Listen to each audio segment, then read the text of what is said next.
Capítulo 14. Joab, hijo de Sarvia, se dio cuenta de que el rey extrañaba mucho a Absalón.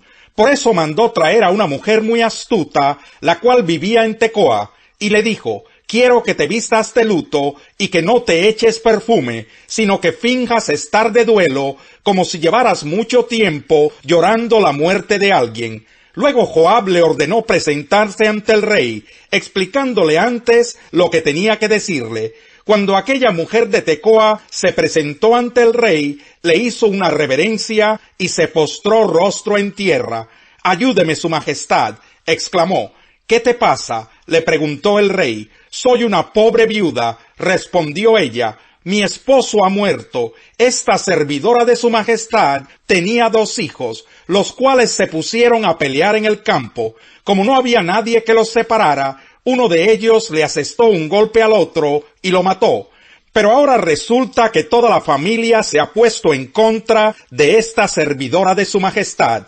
Me exigen que entregue al asesino para que lo maten, y así vengar la muerte de su hermano, aunque al hacerlo eliminen al heredero. La verdad es que de esa manera apagarían la última luz de esperanza que me queda, y dejarían a mi esposo sin nombre ni descendencia sobre la tierra. Regresa a tu casa, que yo me encargaré de este asunto, respondió el rey. Pero la mujer de Tecoa replicó: Su majestad, que la culpa caiga sobre mí y sobre mi familia, y no sobre el rey ni su trono. Si alguien te amenaza, insistió el rey, tráemelo para que no vuelva a molestarte. Entonces ella le suplicó: ruego a su majestad invocar al Señor su Dios, para que quien deba vengar la muerte de mi hijo no aumente mi desgracia matando a mi otro hijo. Tan cierto como que el Señor vive, respondió el rey, juro que tu hijo no perderá ni un solo cabello. Pero la mujer siguió diciendo: permita su majestad a esta servidora suya decir algo más. Habla. ¿Cómo es que su majestad intenta hacer lo mismo contra el pueblo de Dios? Al prometerme usted estas cosas, se declara culpable, pues no deja regresar a su hijo desterrado. Así como el agua que se derrama en tierra no se puede recoger, así también todos tenemos que morir. Pero Dios no nos arrebata la vida, sino que provee los medios para que el desterrado no siga separado de él para siempre. Yo he venido a hablar con su majestad porque hay gente que me ha infundido temor. He pensado, voy a hablarle al rey, tal vez me conceda lo que le pida, librándonos a mí y a mi hijo de quien quiere eliminarnos, para quedarse con la heredad que Dios nos ha dado. Pensé además que su palabra me traería alivio, pues su majestad es como un ángel de Dios, que sabe distinguir entre lo bueno y lo malo. Que el Señor su Dios lo bendiga. Al llegar a este punto, el rey le dijo a la mujer: voy a hacerte una pregunta y te pido que no me ocultes nada. Dígame usted, ¿acaso no está Joab detrás de todo esto? La mujer respondió: juro por la vida de su majestad que su pregunta ha dado en el blanco. En efecto, fue su siervo Joab quien me instruyó y puso en mis labios todo lo que he dicho. Lo hizo para disimular el asunto, pero su majestad tiene la sabiduría de un ángel de Dios y sabe todo lo que sucede en el país. Entonces el rey llamó a Joab y le dijo: estoy de acuerdo, anda, haz que regrese el joven Absalón. Postrándose rostro en tierra, Joab le hizo una reverencia al rey y le dio las gracias, añadiendo: hoy sé que cuento con el favor de mi señor y rey, pues usted ha accedido a mi petición. Dicho esto, Joab emprendió la marcha a Gesur y regresó a Jerusalén con Absalón. Pero el rey dio esta orden: que se retire a su casa y que nunca me visite. Por tanto, Absalón tuvo que irse a su casa sin presentarse ante el rey. En todo Israel no había ningún hombre tan admirado como Absalón por su hermosura. Era perfecto de pies a cabeza. Tenía una cabellera tan pesada que una vez al año tenía que cortársela, y según la medida oficial, el pelo cortado pesaba 2 kilos. Además tuvo 3 hijos y una hija. Su hija, que se llamaba Tamar, llegó a ser una mujer muy hermosa. Absalón vivió en Jerusalén durante 2 años sin presentarse ante el rey. Un día le pidió a Joab que fuera a ver al rey, pero Joab no quiso ir. Se lo volvió a pedir, pero Joab se negó a hacerlo. Así que Absalón dio esta orden a sus criados: miren, Joab ha sembrado cebada en el campo que tiene junto al mío. Vayan y préndanle fuego. Los criados fueron e incendiaron el campo de Joab. Entonces éste fue enseguida a casa de Absalón y le reclamó: ¿por qué tus criados le han prendido fuego a mi campo? Y Absalón le respondió: te pedí que fueras a ver al rey y le preguntaras para qué he vuelto a Gesur. Más me habría valido quedarme allá. Voy a presentarme ante el rey, y si soy culpable de algo, que me mate. Joab fue a comunicárselo al rey. Este, por su parte, mandó llamar a Absalón, el cual se presentó ante el rey, y postrándose rostro en tierra, le hizo una reverencia. A su vez, el rey recibió a Absalón con un beso. Capítulo 15. Pasado algún tiempo, Absalón consiguió carros de combate, algunos caballos y una escolta de 50 soldados. Se levantaba temprano y se ponía a la vera del camino, junto a la entrada de la ciudad. Cuando pasaba alguien que iba a ver al rey para que le resolviera un pleito, Absalón lo llamaba y le preguntaba de qué pueblo venía. Aquél le decía de qué tribu israelita era, y Absalón le aseguraba: tu demanda es muy justa, pero no habrá quien te escuche de parte del rey. Enseguida añadía: ojalá me pusieran por juez en el país. Todo el que tuviera un pleito o una demanda vendría a mí y yo le haría justicia. Además de esto, si alguien se le acercaba para inclinarse ante él, Absalón le tendía los brazos, lo abrazaba y lo saludaba con un beso. Esto hacía Absalón con todos los israelitas que iban a ver al rey para que les resolviera algún asunto, y así fue ganándose el cariño del pueblo. Al cabo de 4 años, Absalón le dijo al rey: permítame su majestad ir a Hebrón, a cumplir un voto que le hice al Señor. Cuando vivía en Gesur de Aram, hice este voto: si el Señor me concede volver a Jerusalén, le ofreceré un sacrificio. Vete tranquilo, respondió el rey. Absalón emprendió la marcha a Hebrón, pero al mismo tiempo envió mensajeros por todas las tribus de Israel con este mensaje: tan pronto como oigan el toque de trompeta, exclamen: Absalón reina en Hebrón. Además, desde Jerusalén llevó Absalón a 200 invitados, los cuales lo acompañaron de buena fe y sin sospechar nada. Luego, mientras celebraba los sacrificios, Absalón mandó llamar a un consejero de su padre David, el cual se llamaba Ahitofel, y era del pueblo de Giló. Así la conspiración fue tomando fuerza, y el número de los que seguían a Absalón crecía más y más.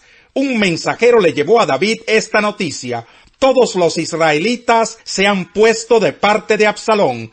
Entonces David les dijo a todos los oficiales que estaban con él en Jerusalén: vámonos de aquí, tenemos que huir, pues de otro modo no podremos escapar de Absalón. Démonos prisa, no sea que él se nos adelante. Si nos alcanza, nos traerá la ruina y pasará a toda la gente a filo de espada. Como diga su majestad, respondieron los oficiales, nosotros estamos para servirle. De inmediato partió el rey, acompañado de toda la corte, con excepción de 10 concubinas que dejó para cuidar el palacio. Habiendo salido del palacio con todo su séquito, se detuvo junto a la casa más lejana de la ciudad. Todos sus oficiales se pusieron a su lado. Entonces los quereteos y los peleteos y 600 gititas que lo habían seguido desde Gat desfilaron ante el rey.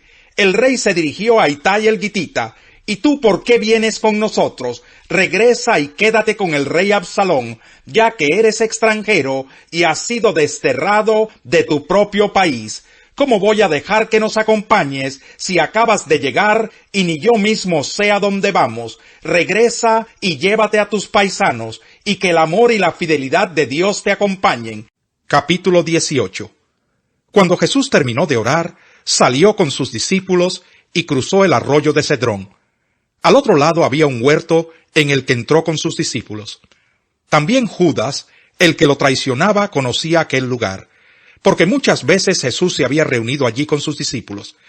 Así que Judas llegó al huerto a la cabeza de un destacamento de soldados y guardias de los jefes de los sacerdotes y de los fariseos.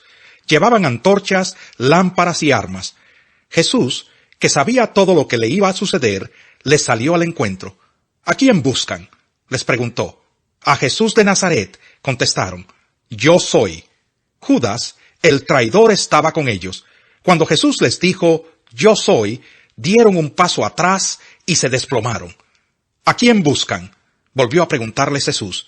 —A Jesús de Nazaret —repitieron—. Ya les dije que yo soy. Si es a mí a quien buscan, dejen que éstos se vayan. Esto sucedió para que se cumpliera lo que había dicho. De los que me diste, ninguno se perdió.